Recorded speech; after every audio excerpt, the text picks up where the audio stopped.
jarang-jarang nak dibincangkan sebab tak seronok. Ada yang rasa negatif, ada yang rasa tak nak cerita sangat ataupun tak nak mengaku. Betul tak? Kalau dikatakan tak pernah marah tu memang tak ada. Dikatakan sekarang kerap marah, ya. Tapi ada masanya kita dapat control.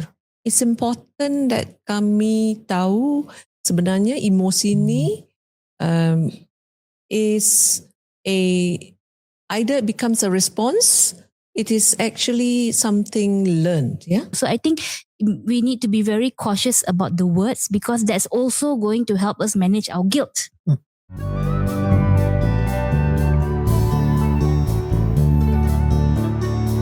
Hello, Assalamualaikum, salam sejahtera.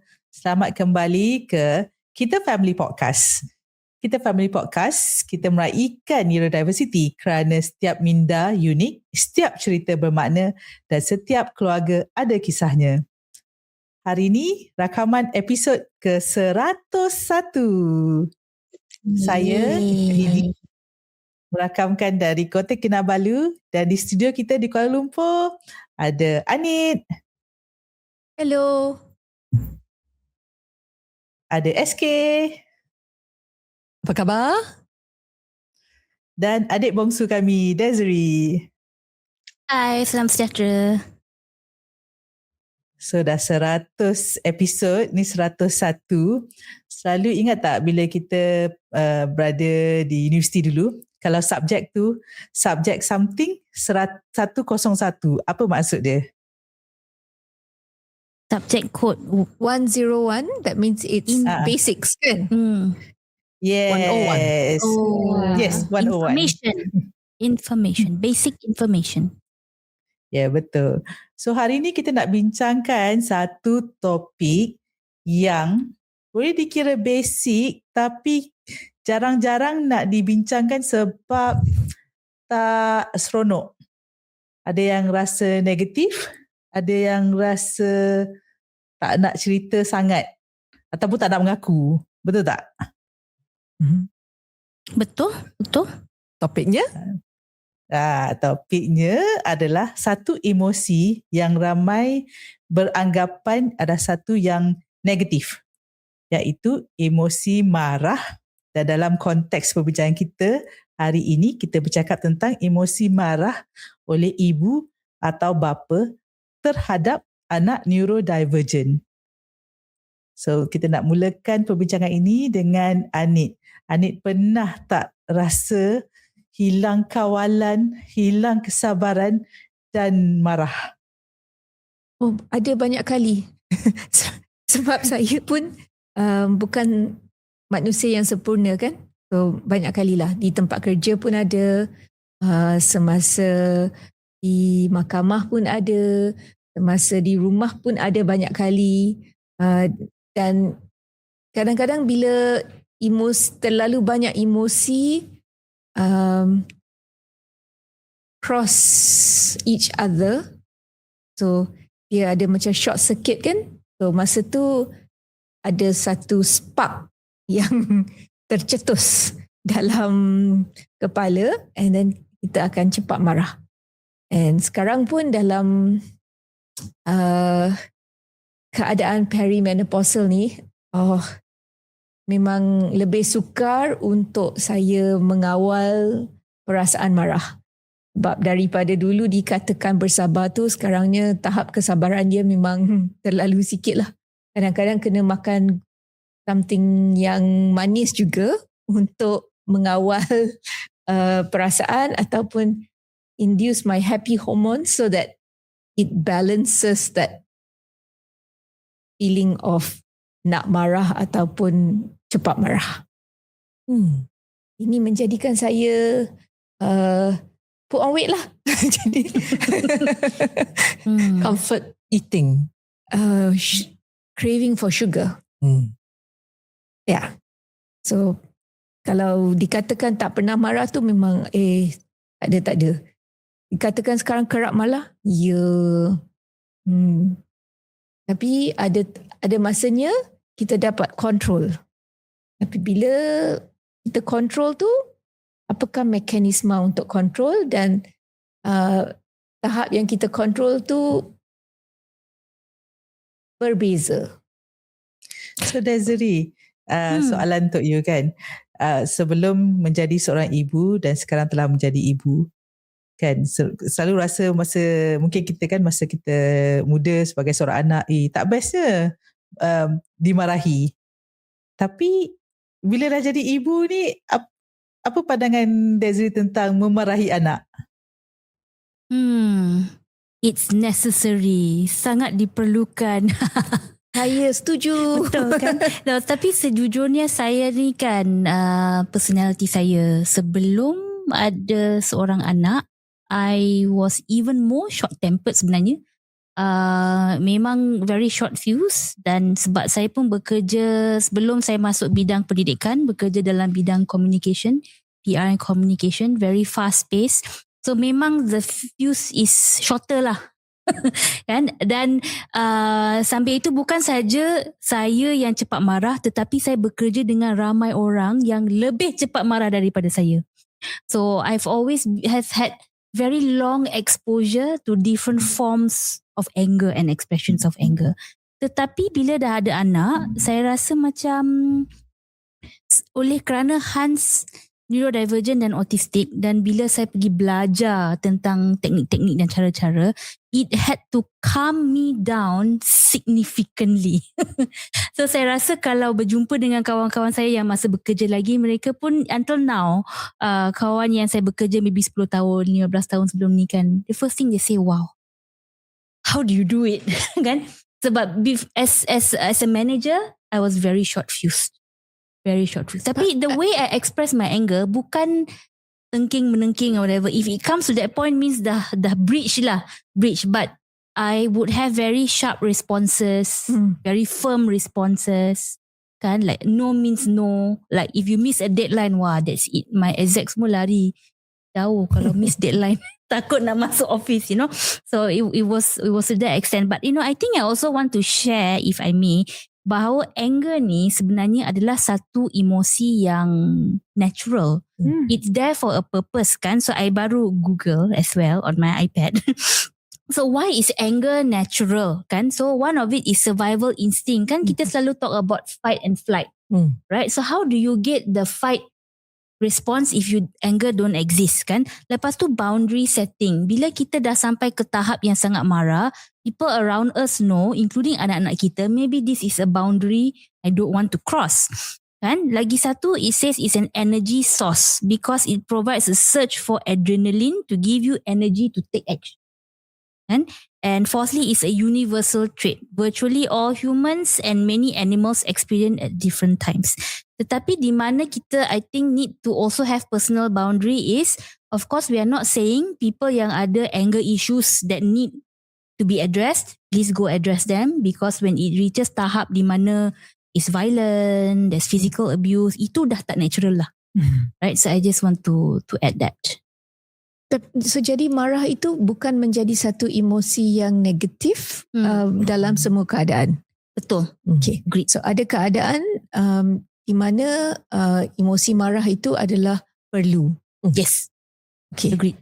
Okay. Perlu dengan self-regulation diri sendiri, untuk self-regulation diri sendiri dan juga untuk regulasi anak-anak ataupun orang-orang di sekeliling kita. Yes. So and I think it's the important thing that maybe we will discuss more nantilah in the second part kan, on how do we then express it in a more healthy way, I think. Kan? I think anger always is like a knee-jerk reaction. Kita marah and straight away, that's it, we snap. In whatever we do, ada orang baling barang ke, jerit ke or something, right? So yeah, I think how do we express it in a more healthy way? Because we are also modeling it to our children lah. Ini adalah satu konsep yang very sukar bagi ibu bapa yang mempunyai fikiran tradisional dan fikiran Asian. Yes. Di negara-negara Asia ini memang very high in discipline. And the main form of disciplining is marah. So sebagai cikgu pun akan marah, sebagai ibu bapa pun akan marah. So we always talk about the fact that kalau cikgu marah, dulu kita tak berani datang cakap kepada ibu bapa kan, sebab akan kena marah lebih banyak lagi. Sebab itu adalah satu tanda yang seseorang itu telah membuat satu kesilapan. So it's a way of correcting errors and of teaching and educating. So to a traditional mindset, if we are supposed to change that connotation to a more positive way, maybe a little bit challenging. If I can sambung, I think both, as you express, it's important that kami tahu sebenarnya emosi ni is either it becomes a response, it is actually something learned, dalam the value system, when an emosi is valued as what Desiree explained earlier, is to guard, is to protect. It's something protective. Bila marah, then if we say anak-anak or whoever is responding to that emotion, they be alert. So it's learned, it's cultural, it's contextual.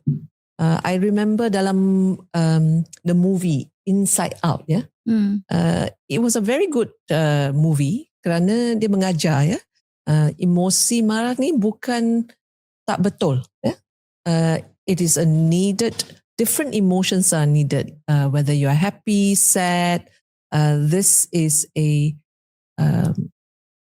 relationship response. So there may be some culture where, example, dia macam marah tapi suaranya very loud, it's not, it's in different household or different contexts, the intensity of the sound or the tone may be normal in certain culture, but express sounds like anger, macam. Yes, macam. that's very true. Sounds like anger. So it is important, that's why, that emotions is part of the learning experience in any individual, let alone family. So going back to what Desiree was saying, like you, when we are single, more carefree, our focus is very different. Tapi bila sudah jadi ibu bapa, fokus kami, we are sedarkan kami kena jadi model. So our response to, or even the reaction, is more control. And I am reminded, when you say emotions tu, kena dikawal. So it's a learned behavior within the culture. Every home is also different. Every country different, every race different. So I think that's why it come across as sometimes confusing. So there's this phrase, Kakak, spare the rod and spoil the child. Okay. So when you spare the rod, do you spoil the child, or is it when you pick up the rod, it's some form of discipline and it comes with the emotion of anger, because you will not pick up the rod if you are not angry. So even picking up the rod tu, maknanya it implies a physical beating, kan? Yes. Pick up the rod. But I'm not sure if we are aware, psychological beating sebenarnya is more harmful than physical beating. So in parenting, and as we learn about psychology of emotion, the physical, when the pain is gone, that's why we say the external rod tu kadang-kadang mungkin impactnya mungkin tak sedalam impact the psychological beat. It's momentary. it is momentary when it's external. Yeah. What we are always learning is what is internalized. Apa yang kami faham. Yeah. So that phrase, again, it's a different context. Yeah. In the expression of Anger. emotion, in this instance, anger. So this, I would say, I know the question wasn't directed at me, but I feel very strongly about that. It's not that I'm against it completely, but I feel that it depends in what context and who is holding that rod. Because there are people out there, parents, who have severe anger issues. And the line between expressing your anger and disciplining and abuse actually is very, very fine. Then we realize.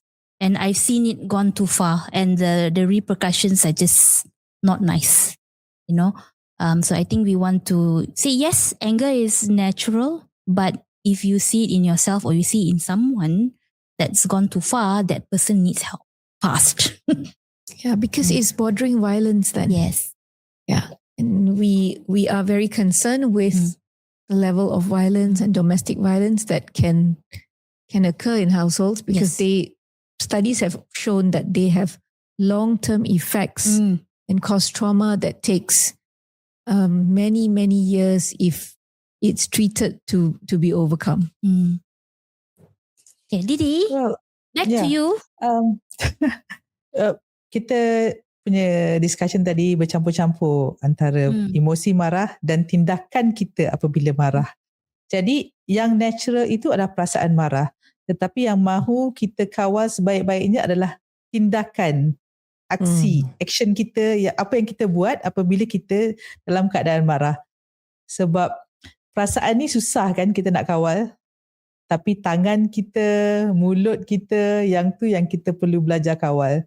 Dan satu lagi, bila kakak bercakap tentang impact kan, saya terfikir tentang bagaimana impact apabila dimarahi, sama ada secara fizikal ataupun secara psychological, verbal kan, adalah berbeza antara anak tipikal dan anak neurodivergent, anak autistik ataupun anak ADHD. Penerimaan mereka berbeza, impact berbeza dan boleh mengakibatkan kesan yang berlainan lah. So yang tu yang setiap ibu bapa perlu kenal anak-anak mereka dan perlu mengubah lah. Sebab kan saya suka bila Desri cakap tentang marah itu adalah untuk menetapkan boundary. Sebab waktu kita masih kanak-kanak kan, apabila dimarah, kita dah tak akan ulang lagi dah. Kita dah tahu itu hadnya. Kalau kita buat lagi, akan kena. Jadi kita tak kena dah sebab kita tak buat. Tapi yalah, bila dengan anak-anak autistik ni, kita marah, kita dah bagi tahu. Kalau macam kita tak sediakan video schedule, kita tak buat social story, alamak, terlajak lagi kan, terlanggar lagi boundary dia. So itulah. Jadi shall we take a break or shall we take one more questions? Before we take a break, maybe just to follow on whether impactnya atau responsenya atau reaksinya, I think the boundary here is to help our children or the respondent yang receive our anger tu, ada akibatnya. There is a consequence that we can help our children understand, because it's not the pain that we want to inflict, tapi apa sebenarnya yang boleh diperbetulkan. I think that is very important. Yes, apakah pengajaran? What is the lesson? What is the lesson? What is the consequence? Yeah. I think that's important for our typical children as well as our neurodivergent family. Okay, I also want to say something following up from what kakak said. Perasaan marah ini sebagai ibu bapa tidak terhad kepada anak-anak neurodivergent. Ia juga adalah sama dengan anak-anak neurotypical. Kadang-kadang kalau kita ada anak neurodivergent dan anak neurotypical, kita akan, I am speaking for myself, lebih bersabar dengan anak neurodivergent berbanding dengan anak neurotypical, because you expect more from the neurotypical and you expect them to know. Whereas with a neurodivergent child, you tend to say, okay, they have a condition and we need to be more patient. So that that seems to be the programming Conditioning. and the conditioning. Sometimes as a parent to both, you get asked why the double standards, why the neurodivergent child gets a different sort of treatment. And if I was to do that, I would be dimarahi, so by the neurotypical. So that is a fine balance. And I think something I still struggle with all the time. Sometimes Anit is just that tipping point. So I have this new phrase now for people. I reserve all my patience for my children. Now I say children. For my children. Everyone else is optional. But so when we reach that tipping point, tak kisahlah benda kecil ke, air tertumpah ke, we will just snap. It doesn't matter who, anak neurodivergent ke, anak typical ke, or our anak kucing ke, anak anjing, they will get it at that point. Because that sometimes there's that tipping point, and we are all human. We are all human. We have all lost it at some point. But I think maybe this might be a good time to us to ease into lepas break nanti. Like, so what do we do then? Right? So, bila dah marah dekat anak yang neurodivergent, what do we do then? And then the other thing is maybe how can we maybe exercise a little bit of control so that our anger comes out in a different way? Okay, let's take a break. See you after this.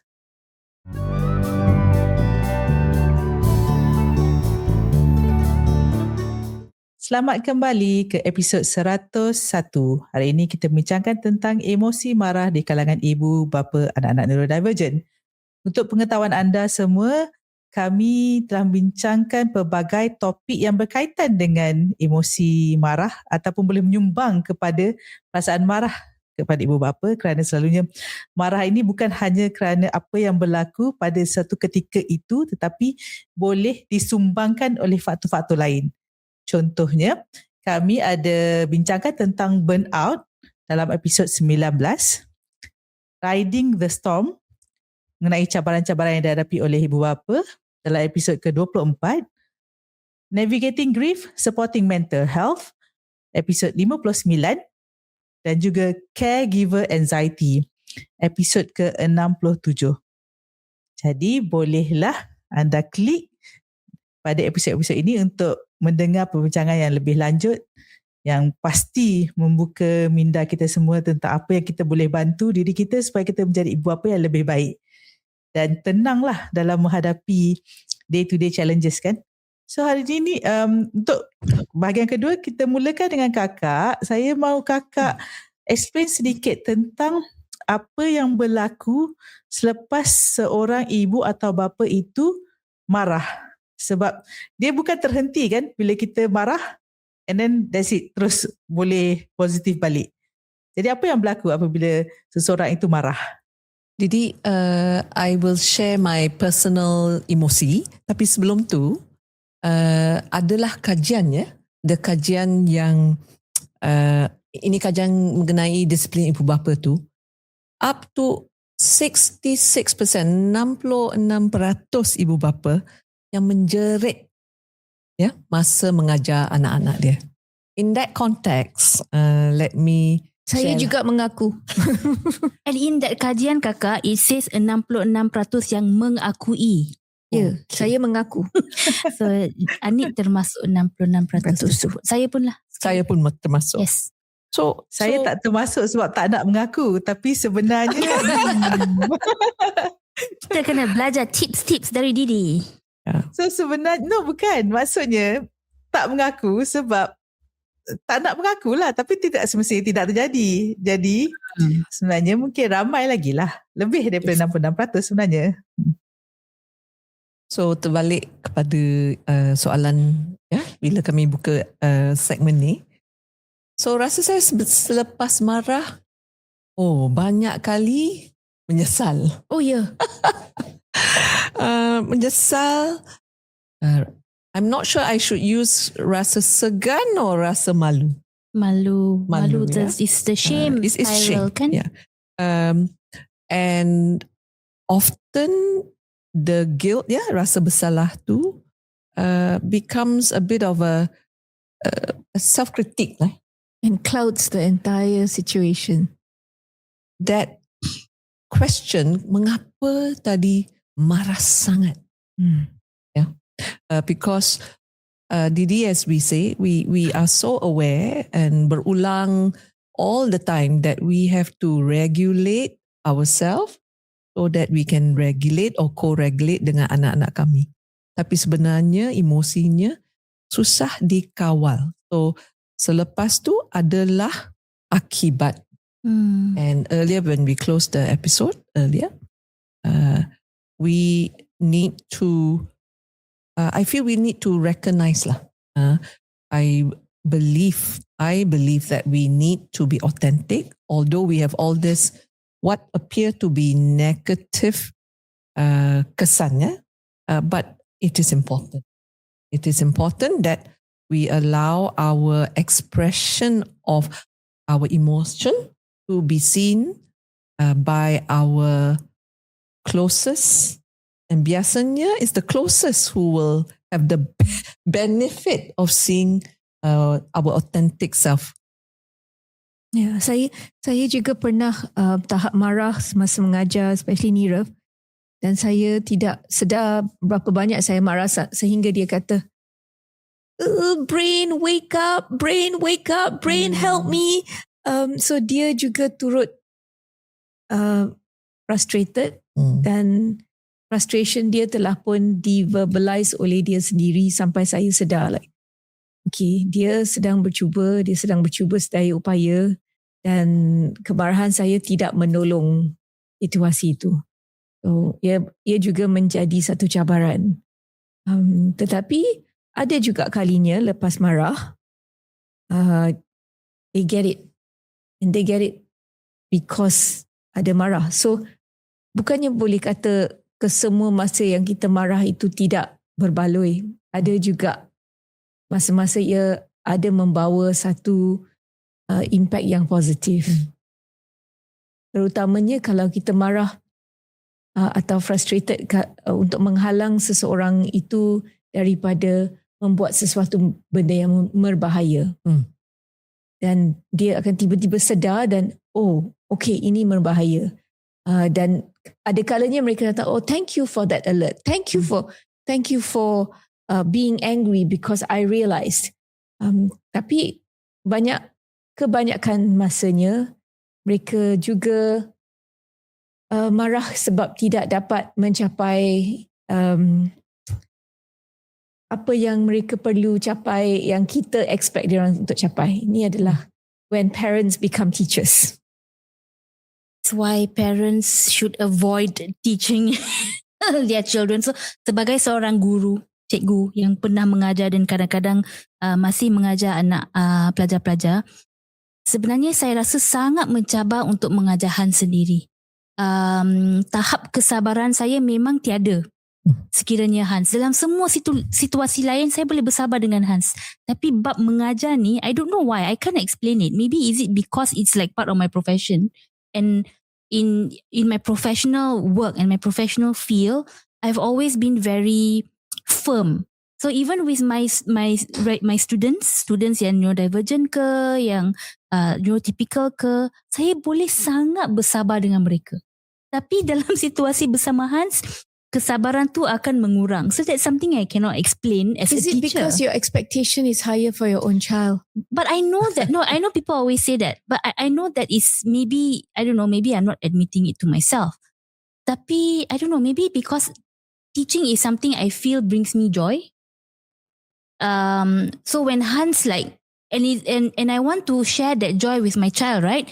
Tapi he doesn't get it. So I feel frustrated. Bukan salah Hans pun. It's me. It's not him. It's my expectations lah. So in a way, it is my expectations. And so the other thing I want to do is give 2 contoh of expressions of anger that I often do with my children. One is, pernah tak bila keluar dari rumah or untuk shopping lepas tu balik or balik dari kerja. It's very, very common. Balik dari kerja, buka pintu, masuk rumah, you are just waiting. Oh, I'm home. It's my heaven. Tiba-tiba anak menangis. Mama, I want this. Mama, I nak ni. Mama, nak tu. Pulling your hand. And to me, it happens very often. I walk in the door. Now I have 2 children crying when I reach home. And Hans is always very persistent. He wants me to do this. He wants me to do that. And in that split second, sometimes I just go, you know what? Can you just leave me alone? Leave me alone for 5 minutes. And then in that same split second, Hans does this very high-pitched, this cry. And then he'll take my hand and show me there's tears coming from his eyes because he's upset. Clearly, he's done nothing wrong. Tiba-tiba aja mama marah. So that is when I go into that shame, guilt spiral, whatever. And I go, okay, I'm sorry, Hans. Can I please just have 5 minutes? I'll come to you. Sometimes he gets it, sometimes he doesn't. Then there's the other one where the anger actually memang bertempat. Right? Say Hans is bouncing the ball. Ni cerita benar bouncing the gym ball to the ceiling. Ada lampu tau kat sana. Hans, don't break the light. Bounce. Ha ha ha. Hans, don't break the light. Ha ha ha. He's still laughing and doing. And then what do I hear? Crash. In that moment, I tak menjerit. Tapi marah tau. Sangat marah that my expression to Hans is, do not talk to me. I'm very angry with you. Sebab in that moment, also my adrenaline has kicked in sebab ada kaca dekat lantai. Kalau saya start menjerit-jerit, dia panic, he might cut himself, right? But I still need him to know that he's done something. So in that moment, I will express it to him verbally. I'm very angry with you. What you did was wrong. Sit down in the corner. Yes. Sit in the corner, no TV. I don't care. How much you cry now, no TV. And dalam masa tersebut, dia boleh dengar, dia tak nangis. Because he understands that he has gone too far. Tapi selepas insiden tu adalah sekali lagi pecah. Same thing happened. So after the second time, touch wood, selepas ni tak pecah lah lampu dekat rumah. So hopefully, the 2 times were enough for him to know this is a boundary. Don't bounce the ball until the light breaks. Actually, just now when you were speaking about coming home and children demanding immediately, I'm reminded of something that my late mom told me. Because she was a working mom. Her mom and her mother-in-law were not working moms and they were home all the time. And when she would come home tired and would say she needs a few minutes, she was told, and she told me this when I had kids, she said, remember something, they haven't seen you for some time. Yeah. And sometimes asking for attention and coming up and meragam tu is their way of just saying we missed you. Yeah. Ada theory juga. It's called attachment parenting. It's there's a theory about it. It means when a child does that, it means they have a very healthy attachment towards their primary caregiver. And Because that is when you come back is when they can truly be themselves. Kan contohnya grandparents always say, oh, I don't know lah, why would children cry when you come back with me? They are so good. Yeah. Because this is also an example of Coke bottle effect. So good for the grandparents, so good for the cikgu, so good kepada segala-galanya di dunia. Tapi bila mama balik, oh, my safe haven is here. So waterworks. Yes. Yes. Yeah. Yeah. So at that point, I remember thinking sometimes, am I such a terrible mother? I go out and I work and I come back and I'm tired and then I'm like short-tempered. Or masa dulu-dulu balik tu terus ambil segelas air, minum dan masuk dalam bilik. Okay, what's your homework? Jom kita buat. Macam ni. So it, there's no fun in it because you're trying to achieve all the time. Yeah. Yeah. Yeah, so I don't know whether we damaged my child, but I hope not. I hope not. But that's sebab nak anak kita jadi manusia kan? Nak anak kita jadi manusia. But we are all manusia already. Okay, but I get what you mean. I just found the sentence funny. To answer that, observing what lovely children you are bringing up, I think you're doing a wonderful job. Oh, I think everybody is. I think everybody is. Not just me, tapi memanglah itu adalah dalam fikiran. Survival tip I give to all new parents kan, bila sama mengandung, they're waiting for their child to be born and they're like, oh, what tip should you give? I'm like, you know what? keeping your child alive, that is your goal. Bila dah pergi tidur anak masih hidup, you've done a great job. Don't worry. Just that's the goal. Keep them alive.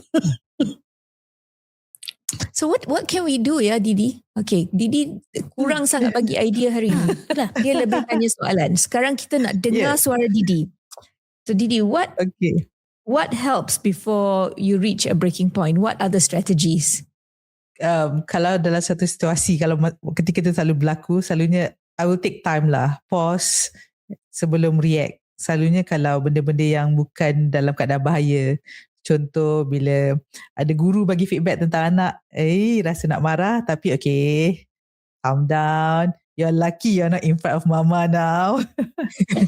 So compose myself, and then it seems kan kita pun dah fikir, okay, kalau at that moment rasa nak marah, 5 minit kemudian okay, dah kurang sikit, kemudian dalam masa 30 minit bila kita betul-betul dapat berjumpa dengan anak kita, it wasn't that bad.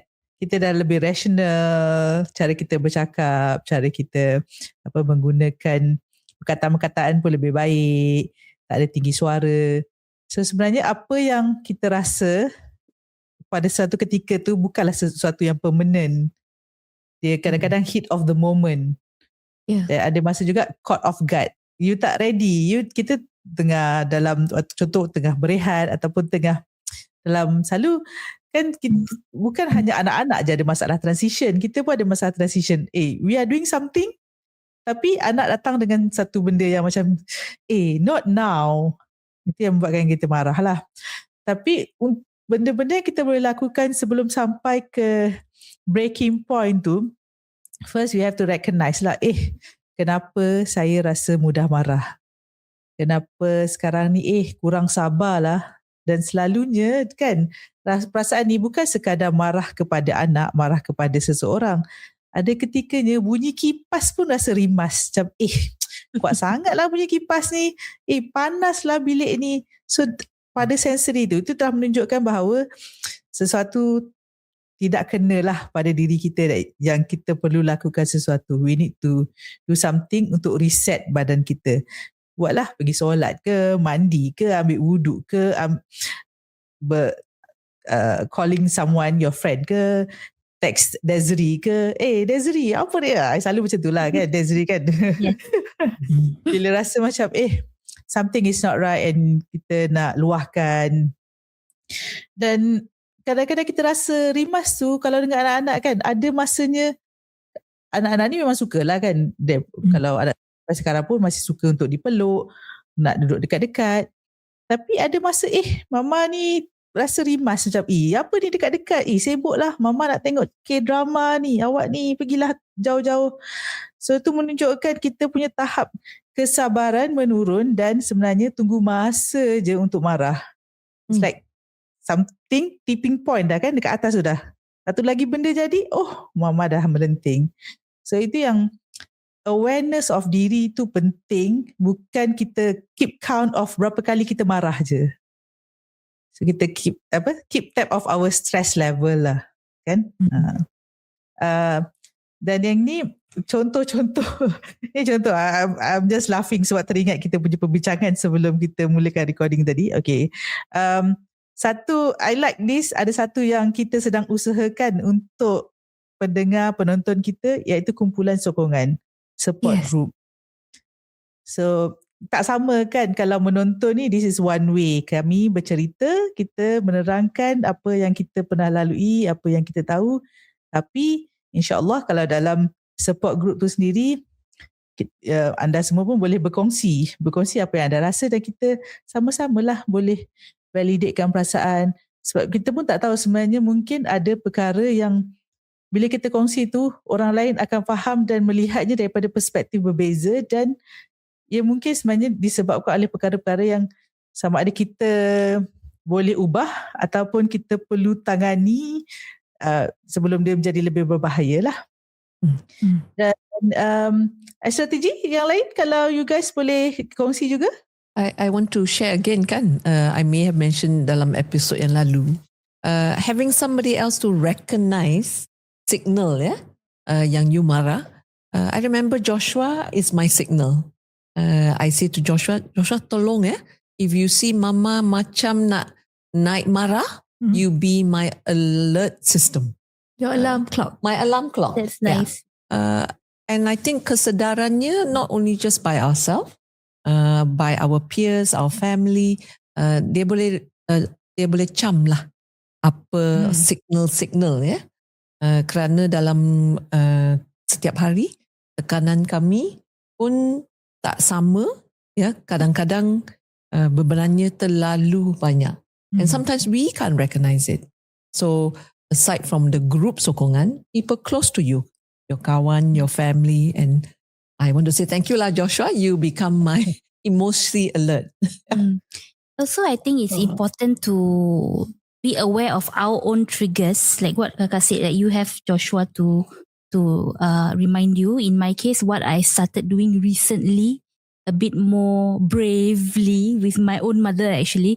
So, kadang-kadang as the day goes by, and then when she and my dad come over for short spans of time, so my mum memang happy lah ada anak dia boleh cakap non-stop from morning till night. But sometimes I just need that few moments of peace. So I have had that conversation with my mum. Tell her, look, in the morning, boleh tak sekejap je, let me have my coffee, I will sit here, I don't want to be rude to you, so boleh tak just give me like some time to finish my coffee. But she's so cute lah, she's really cute about it. Dia akan tunggulah, dia mark time come, and then she'll peep, are you done? So masa tu pun hati jadi macam like, ayo, it's so funny, okay, I'm going to sit and talk to you. But I think recognizing what could possibly be your trigger and having a system to avoid it. Right? So it's not only the morning routine. There was one particular day, I remember it was a very long, tiring day, and my mum insisted nak ikut saya, hantar Hans. And for me, I was actually looking forward to the drive back sebab saya akan berseorangan dalam kereta. So then I told her, I'm like, no lah, mommy, you rest. Then she said, no, after you sleepy, you tired, you fall asleep. Like, no. Then I went, okay, mommy, I need that alone time. Then she said, okay, I promise not to talk to you the whole way. And she did it. She managed to not talk to me the whole way. Tapi bila sampai dekat rumah, I pula tak sampai hati. I'm like, okay, mommy, what do you want to do now? Right? So I think the point is when we recognize and we tell people what our triggers are, we may not even need the 30 minutes that we thought we needed. We maybe just needed 10 minutes or 15 minutes. Yeah. So sometimes it's about calling on your village as whoever your village is to sort of step in for a while. And like Joshua, Nirav is also my I would say thermostat, because he will sometimes look at me directly, hold my face and say, you are angry. Yeah.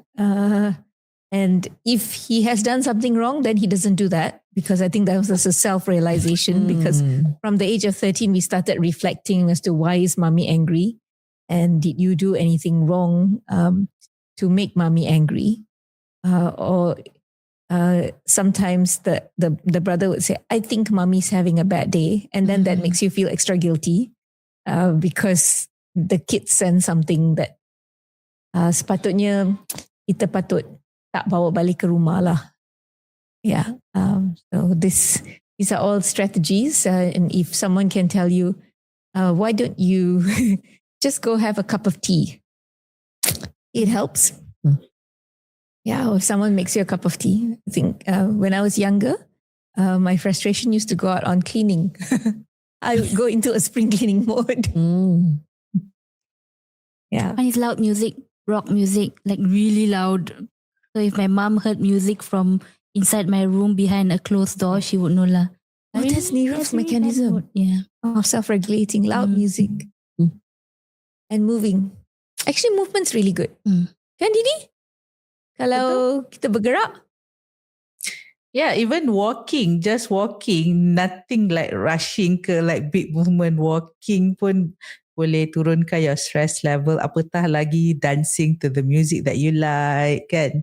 So definitely. But for my children kan, diorang, I mean, at least one of them lah, the kakak kan, kadang-kadang dia jadi macam, I don't know, like if I had been angry like for banyak kali ke masa dulu, I tak tahulah, sebab kan dia sometimes dia baru nak cakap, dia dah cakap something, okay, she told me something, after I asked like, okay, tell me about this. And then she told me, and then she looked at me and said, I know you're angry. I was like, macam, kalau boleh nak kena tengok cermin, like how do I look at that time kan, sebab dia cakap tapi I found that I needed to narrate it lah, like okay, I am not angry, apa perasaan masa tu, kenapa I nak tahu, justify what is happening, apa semua, and kenapa, sebab kan dalam keadaan dah lah neurodivergent, remaja, dia selalu rasa macam we are judging them. Kita nak cari salah je. Sebenarnya kita just nak tahu je. So I think it's good to tell whether we are angry, we are not angry. And also bila Desri cakap tentang, Desri and Anik cakap, and a few of you in fact cakap pasal taking turns and orang yang recognize kita punya marah kan. For me and my husband, the fact that macam saya tahu dia kalau dah tidur tak suka diganggu. Jadi bila daddy tidur, jangan kacau, do not go to daddy for anything. Mama is awake, talk to me. And then for me, I'm not a morning person, so bila daddy dah terjaga pagi, don't go to mama. No, you like cari pasal lah if you go and like mama, can I have this, can I have that? So we kind of like teaching our kids lah, okay, malam cari mama, pagi cari daddy. So it's to reduce lah the incident of losing control kan. So, in short kan, sebenarnya kalau orang lain cakap, I feel bad that I've been angry towards my children, apa semua, should we feel guilty about it? What do you ladies think? I think our words in that moment matter. The guilt is very hard to go away, but I'll give you an example of why words matter. Saying to your child, I'm angry lah because of you. Saya marah lah sebab kau. Instead of, why don't you reframe it and say, what is it you're actually angry about? Like, saya marah sebab Hans pecahkan lampu. Not because of you, because of the action that you did. Because we hear a lot about this from people who grew up in a lot of trauma in abused households, where the child then becomes the reason. The child grows up believing they are the reason the parents are violent or whoever is that has violent behavior. Right? You even hear this in cases of rape. They blame themselves. It's because of you yourself. That's why this happened to you. So I think we need to be very cautious about the words, because that's also going to help us manage our guilt. You can't take it back once you say, because of you lah, I'm like this. That it stays with the child, whether they are verbal or non-verbal, they understand. So I think, that's my key takeaway today. The words matter. I think for me, my personal choice is that we have opportunity to revisit, in the heat of the moment, we always say that's not a teachable moment. My preference is to have the opportunity to let, if I just say my children or my spouse understand the why. Like what you say, words matter. And I believe the psychological stroke is a lot more painful. But having understanding, having clarification of what that emotion is about is important to both parties. So my choice is to be able to explain, to give understanding of that emotion. I would say I cannot give any specific answer because the person in the situation sometimes knows it best. And a reflection of someone around makes a better lesson than self-analyzing, because you can go to the point of over-analyzing. So I don't have I don't have a straight answer. Memang sukar bagi saya menjawab, tapi kadang-kadang berbincang dengan seseorang yang will have your back, yang boleh memberikan satu perspektif yang berlainan adalah sangat berbaloi. It's very interesting indeed. It's like being angry, rasa marah ini bukan satu hak. Bukan kita, sebab kita seorang ibu, kita boleh marah sesuka hati, kita boleh tinggikan suara, kita boleh guna apa-apa perkataan je kepada anak-anak kita. It's not a given right kan. Tak boleh cakap, I'm your mother, so I can do that. So much that we have to learn. And kita dah 101 episode. It's a lot of conscious effort lah, a lot of learning kan. It's not about macam, we grow into it. We will become a calmer mother, definitely. Tadi pun bila Desri cakap, dia lebih tenang. Kita tengoklah umur Desri berapa sekarang kan. Betul tak, Anit?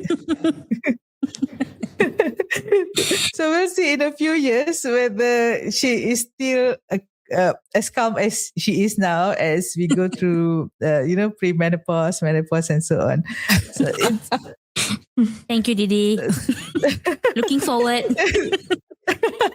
Like so many things going on. It's not just about what is happening at the moment, what is happening to your own body, what is happening to your cognitive at cognitive level as well. So it's not easy to say that from now on saya tak akan marah anak saya sampai bila-bila. Betul tak? Any of you boleh? That's unnatural. That's just unnatural. Sorry. Unrealistic. Unrealistic, unnatural. Adalah satu sasaran yang memang sukar untuk dicapai. So baik tak payah. I think all in all, my reflection is when we care, even in anger, the recipient will get it.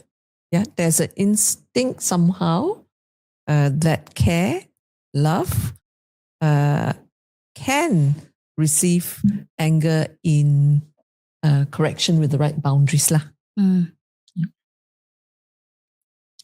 Any last reflections from you, Didi? Marah. Harapnya dapat menjadi ibu yang lebih tenang dan boleh mengajar anak-anak untuk mengawal kemarahan mereka juga. Sebab as Desri said, we are modeling to our children how to behave in every situation. Jadi bukan sekadar model tunjuk apa yang perlu dibuat, tapi juga menerangkan apabila sesuatu berlaku, a lot of reflection. Tadi mama marah, kenapa? Ataupun bila mereka terlebih marah, I think you overreacted. This is how you should do. You should not, naik tangan ke, try to hit people. That's just not right. So, last word from any of you? I'm good. We're all good, I think. Don't be too hard on yourselves, mamas and papas. We're all trying our best. Yes. Kita marah sebab sayang. Ya, kita cuba. Kita sentiasa mencuba. So, kepada semua penonton dan pendengar Kita Family Podcast, anda boleh tinggalkan komen di sosial media kami. Kami ada di Facebook, Instagram dan TikTok. Dan kami juga mempunyai episod penuh di YouTube dan juga di Spotify. Boleh kongsikan episod-episod kami kepada mereka yang memerlukan, sebab bukan semua orang mempunyai sokongan yang cukup, mempunyai komuniti yang membincangkan perkara-perkara begini. Jadi diharapkan dengan mendengar perkongsian kami boleh membantu sedikit sebanyak, memberi sedikit ilmu dalam membesarkan anak-anak neurodivergent. With that, Assalamualaikum. Bye. Bye.